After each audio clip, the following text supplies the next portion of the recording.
আসসালামু আলাইকুম। প্রোগ্রামাবাদ চ্যানেলের পক্ষ থেকে সবাইকে স্বাগত।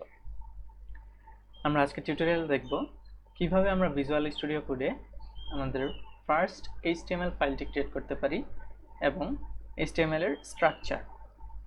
তো তার জন্য প্রথমে আমাদের ভিজুয়াল স্টুডিও কোডটি ওপেন করে নিতে হবে। আমরা স্টার্টে গিয়ে সার্চ করতে পারি ভিজুয়াল স্টুডিও কোড। এটি ওপেন হয়ে গিয়েছে, আমি এটিকে বড় করে নিচ্ছি। আমরা প্রথমেই এটির ইন্টারফেসটি সম্পর্কে কিছুটা জানার চেষ্টা করি। আমরা এটির বাম পাশে দেখতে পাচ্ছি যে এক্সপ্লোরার, তার নিচে আছে সার্চ অপশন, তার নিচে সোর্স কন্ট্রোল, এর নিচে আছে রান অ্যান্ড ডিবাগ, এখানে রয়েছে এক্সটেনশনস।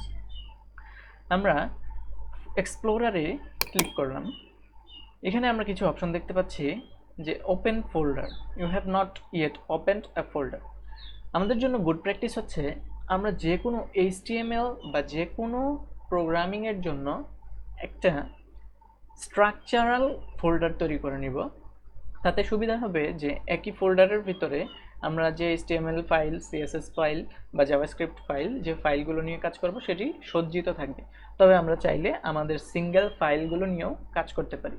তো আমরা প্রথমে সিঙ্গেল ফাইলটি নিয়ে কাজ করব এবং পরবর্তী যে টিউটোরিয়ালগুলো থাকবে সেগুলোতে আমরা চেষ্টা করব স্ট্রাকচার বাই স্ট্রাকচার, অর্থাৎ একটি ফোল্ডারের ভিতরে ফাইলগুলো নিয়ে কাজ করা। তো এখানে আমরা দেখতে পাচ্ছি যে ডান পাশে স্টার্টার এখানে রয়েছে যে নিউ ফাইল।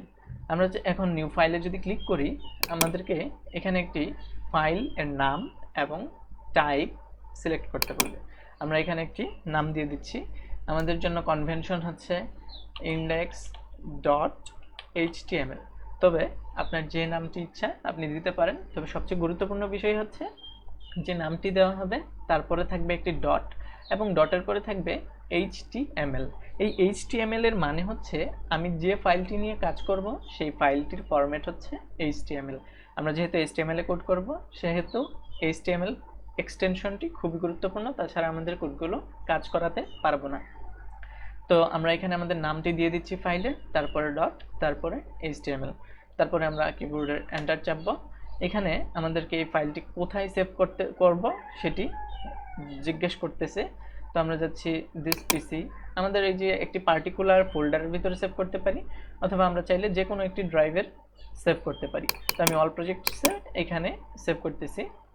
ক্রিয়েট, এখানে দেখুন আমাদের index.html ফাইলটি তৈরি হয়ে গিয়েছে। তো এটি হচ্ছে আমাদের index.html ফাইল তৈরি করার প্রসেস।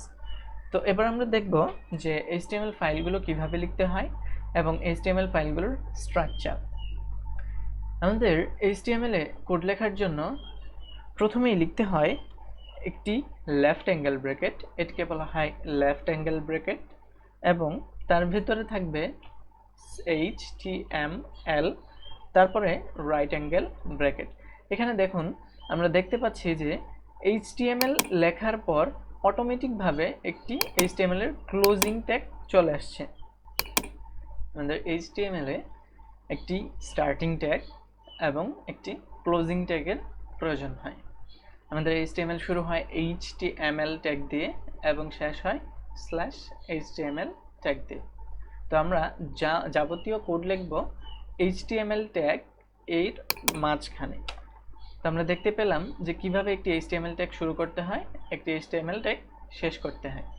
তো আমাদের ফার্স্ট কাজ ছিল HTML এই ট্যাগটি আনা, এবং HTML ট্যাগের ভিতরে দুইটি অংশ রয়েছে। দুইটি অংশই খুবই গুরুত্বপূর্ণ। আমাদের প্রথম যে অংশটি সেটি আছে হেড ট্যাগ। হেড ট্যাগ, তার জন্য আমরা লেফট অ্যাঙ্গেল ব্র্যাকেট নিব, HEAD, এবং রাইট অ্যাঙ্গেল ব্র্যাকেট। এটি যখন নিচ্ছি এটিও অটোমেটিকভাবে ক্লোজ হয়ে যাচ্ছে। যদি আপনাদের অটোমেটিক ক্লোজ না হয় সেই ক্ষেত্রে আপনারা হাতে লিখে নিতে পারেন। এটি আপনাদের শেখার জন্য খুবই গুরুত্বপূর্ণ, কারণ অটো কমপ্লিট হলে আপনারা হয়তো মনে রাখতে পারবেন না। সেই ক্ষেত্রে আপনি পুরোটা লিখে প্র্যাকটিস করার চেষ্টা করুন। তো HTML এর যে প্রথম ট্যাগটি সেটি HTML এর ভিতরে প্রথম ট্যাগটি হচ্ছে হেড, তারপরে রয়েছে HTML এর ভিতরে বডি। এখানেও আমাদের লেফট অ্যাঙ্গেল ব্র্যাকেট, বডি এবং রাইট অ্যাঙ্গেল ব্র্যাকেট, এখানে আমার অটো কমপ্লিট হয়ে গিয়েছে। তো এই ট্যাগ দুটো খুবই গুরুত্বপূর্ণ, এবং আমরা একটি কমন জিনিস দেখতে পাচ্ছি যে আমাদের বেশিরভাগ HTML কোডের ভিতরেই একটি লেফট অ্যাঙ্গেল ব্র্যাকেট থাকছে, একটি রাইট অ্যাঙ্গেল ব্র্যাকেট থাকছে।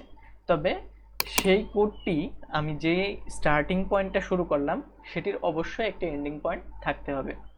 যেমন আমি হেড ট্যাগের স্টার্ট করেছি এবং এখানে আবার লেফট অ্যাঙ্গেল ব্র্যাকেট, একটি slash, head, right angle bracket. এই স্ল্যাশ দিয়ে বোঝায় যে হেড ট্যাগটির সমাপ্তি এখানে। তো এভাবে আমরা HTML কোড লিখতে পারি। তো আজকে শুধুমাত্র ইন্ট্রোডাকশনটা দেওয়ার জন্য আপনাদের দেখালাম HTML এর স্ট্রাকচারটা, যে আমাদের এখানে রয়েছে একটি HTML ট্যাগ। সেই HTML ট্যাগের ভিতরে আমাদের দুইটি গুরুত্বপূর্ণ ট্যাগ রয়েছে, একটি হচ্ছে হেড ট্যাগ আর একটি হচ্ছে বডি ট্যাগ।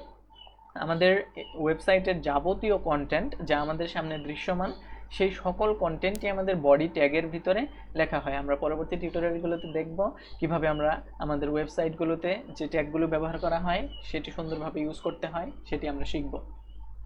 তো আজকে আমরা যতটুকু শিখলাম সেটা অবশ্যই প্র্যাকটিস করতে হবে এবং এগুলো অবশ্যই মনে রাখতে হবে এবং একদিনে ছোট ছোট করে সংক্ষিপ্ত আকারে আমাদের শিখতে হবে। আশা করছি ভিডিওটি সবার ভালো লেগেছে। যদি ভালো লেগে থাকে একটি লাইক করুন এবং অবশ্যই চ্যানেলটি সাবস্ক্রাইব করুন এবং আমার জন্য সকলে দোয়া করবেন। আসসালামু আলাইকুম।